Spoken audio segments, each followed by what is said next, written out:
এখানে একটি লোক রেস্টুরেন্টে খাবার খেতে এসে একটি বক্সে করে ইঁদুর এনে সেগুলো রেস্টুরেন্টে ছেড়ে দেয়। তার কিছুক্ষণ পর রেস্টুরেন্টের কর্মচারী রান্নাঘরে ঢুকতেই দেখে ইঁদুর ছানায় রান্নাঘর ভরে গেছে। তখন সেই কর্মচারী ছুটে যায় তার মালিকের কাছে। তখন মালিক তাকে জিজ্ঞাসা করলো, কি হয়েছে, এত চিৎকার করছো কেন? তখন কর্মচারী তাকে বলল, রান্নাঘরে তো ইঁদুর ছানায় ভরে গেছে। মালিক বলল, কয়টা বা ইঁদুর ছানা গেছে? তখন কর্মচারী তাকে বলল, পুরো রান্নাঘর ভরে গেছে ইঁদুর ছানায়। তখন মালিক বলল, চল তো দেখি। তখন রেস্টুরেন্টে ইঁদুর ছেড়ে দেওয়া লোকটি বলছে, আমার কাজ তো হয়ে গেছে, দেখি বন্ধুকে আসতে বলি। তখন মালিক রান্নাঘরে গিয়ে দেখলো আসলেই তো রান্নাঘরে ইঁদুর ছানায় ভরে গেছে। ঠিক সেই সময় বাইরে থেকে গাড়ির হর্ন বেজে ওঠে। তখন বাইরে থেকে ওই লোকটি বলে, খাদ্য অধিদপ্তরের অফিসার এসেছে, তাড়াতাড়ি বাইরে আসেন। তখন রেস্টুরেন্টের মালিক বলল, অফিসার আর আসার সময় পেল না, ঠিক এই সময় আসতে হলো। তখন অফিসার বলল, রেস্টুরেন্টের সবাই কি মরে গেছে নাকি? ঠিক সেই সময় রেস্টুরেন্টের মালিক এসে অফিসারকে বলল, স্যার আমি এসেছি। তখন অফিসার তাকে বলল, আমি তোমার রেস্টুরেন্টের রান্নাঘরটা চেক করতে চাচ্ছি। তখন রেস্টুরেন্টের মালিক বলল, আগে খাওয়া দাওয়া করেন, তারপর রান্নাঘর চেক করা যাবে। তারপর রেস্টুরেন্টের মালিক তাকে নানাভাবে আপ্যায়িত করতে থাকে, যাতে করে সে এই সময়ের মধ্যে রান্নাঘরটি পরিষ্কার করে ফেলতে পারে। তখন পাশ থেকে তার কর্মচারী বলে, একটু এদিকে আসেন, কথা আছে আপনার সাথে। তখন ওই কর্মচারী ইঁদুর ছেড়ে দেওয়ার ওই ভিডিওটা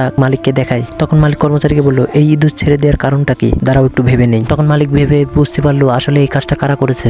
তখন মালিক কর্মচারীকে বলল, তুই ওদেরকে ধর, আমি এদেরকে দেখছি। তখন রেস্টুরেন্টের মালিক তাকে জিজ্ঞাসা করলো, আপনি কোন স্টেশন থেকে এসেছেন? তখন ওই লোক বলল, আমি পাশের সদর স্টেশন থেকে এসেছি। এই কথা বলার সঙ্গে সঙ্গে রেস্টুরেন্টের মালিক তার কলার চেপে ধরলো। তখন রেস্টুরেন্টের মালিক বলল, খাদ্য অধিদপ্তরের অফিসারের ডিপার্টমেন্ট হয়, স্টেশন না। তখন ওই ইঁদুর ছানা ছেড়ে দেওয়ার লোকটি বলছে, আমি তোকে রেস্টুরেন্টের রান্নাঘর চেক করতে বলেছিলাম। তখন ওই লোক বলল, খাবারের বাসনা এত সুন্দর যে খেতে না বসে পারলামই না। তখন ইঁদুর ছেড়ে দেওয়া লোকটি বলছে, আমাকে একটু ছেড়ে দেন তো ভাই। তখন ওই লোক বলছে, আজকে তোর একদিন কি আমার একদিন, দাঁড়া তোকে আগে মেরে নেই। তখন ওই লোক তাকে ইচ্ছে মতো মারতে থাকে।